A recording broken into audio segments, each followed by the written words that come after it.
penonton. Halo penonton. Penonton, mau dengerin aku cerita ya? Tunggu sebentar ya. Hei kamu. Iya, kamu. Lihat aku. Jangan ribut. Ada cerita yang mau ikut. Bukan dari buku biasa, tapi dari rasa dan rahasia. Hei, pelan dulu, jangan kemana, biar cerita yang bicara. Siapa tahu kamu nemu sedikit arti di dalamnya. Sekarang aku mulai ya. Assalamualaikum penonton, perkenalkan nama saya Akila. Pada kesempatan kali ini, saya akan membawa sebuah kisah yang pasti bikin kalian penasaran. Kisah yang akan saya bawakan adalah Lira dan Jembatan Kampung yang ditulis oleh Cahya Maulizati. Sekarang aku mulai ya.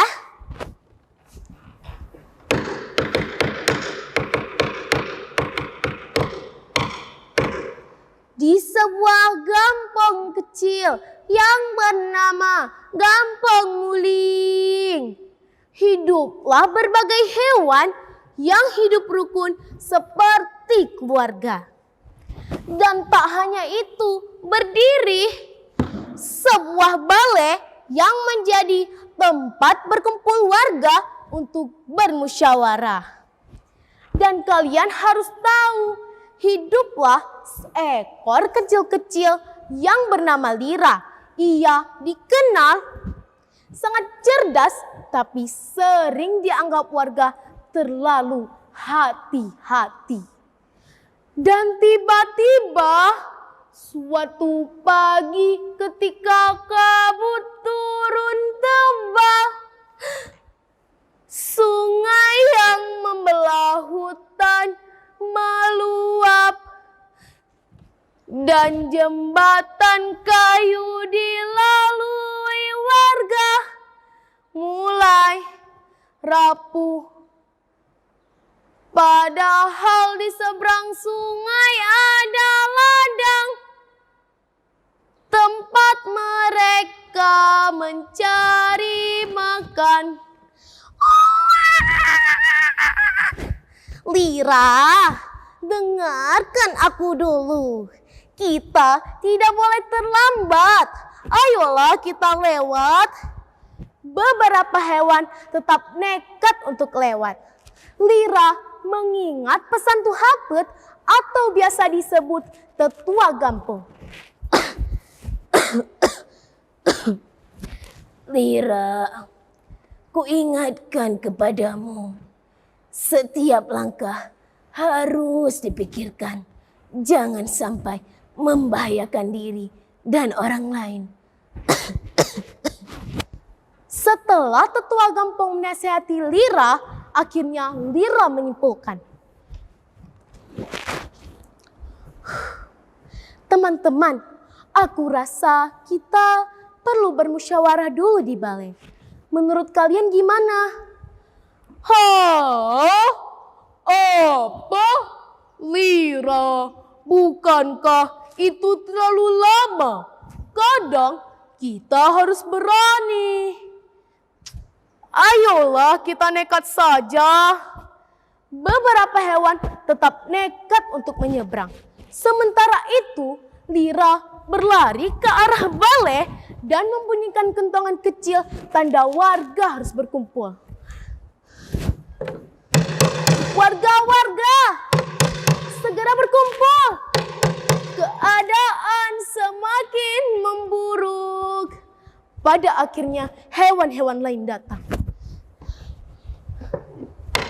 Warga-warga, ada bahaya di jembatan sana. Kita harus mencari cara lain. Sesuai adat di kampung, semua didengar Semua dipikirkan. Akhirnya mereka sepakat untuk mencari cara lain. Krek, krek, jembatan mau roboh. Kemudian diganti jembatan baru. Wow, jembatan ini sangatlah bagus. Aku cobalah. Lira sangatlah bijaksana. Ia memimpin para warga ke arah jembatan baru ini. Sepertinya jembatan ini lebih kokoh daripada jembatan sebelumnya.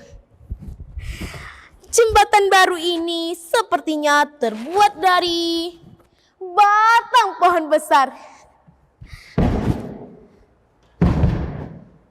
Suara apa itu? Tolong! Jembatan hampir roboh! Tolong! Akhirnya Lira dan warga pun berlari ke arah suara itu. Warga-warga, ke sini, ikuti kami. Ayo, satu persatu hewan yang hampir jatuh berhasil diselamatkan dan diarahkan ke jembatan baru ini. Pada akhirnya semua terselamatkan. Saat sampai di seberang, suasana menjadi hening. Si rusa menunduk dan berkata, Lira, ternyata kami salah. Kami mengira nekat itu berani. Tidak apa-apa kawan. Di Kampung Muling ini kita tidak hanya diajarkan untuk berani, tetapi juga harus bijaksana. Dan kalian harus tahu, keberanian sejati adalah berani berpikir, berani mendengar nasihat, dan berani menjaga keselamatan bersama. Sejak hari itu, setiap kali mereka menghadapi masalah, mereka selalu kembali ke balai ini. Karena mereka tahu bahwa keberanian tanpa kebijaksanaan hanya akan membawa bahaya. Nah, begitulah kisah Lira dan warga di Kampung Muling. Dan akhirnya mereka bisa beraktivitas seperti biasa. Sampai jumpa di mendongeng selanjutnya. Dadah!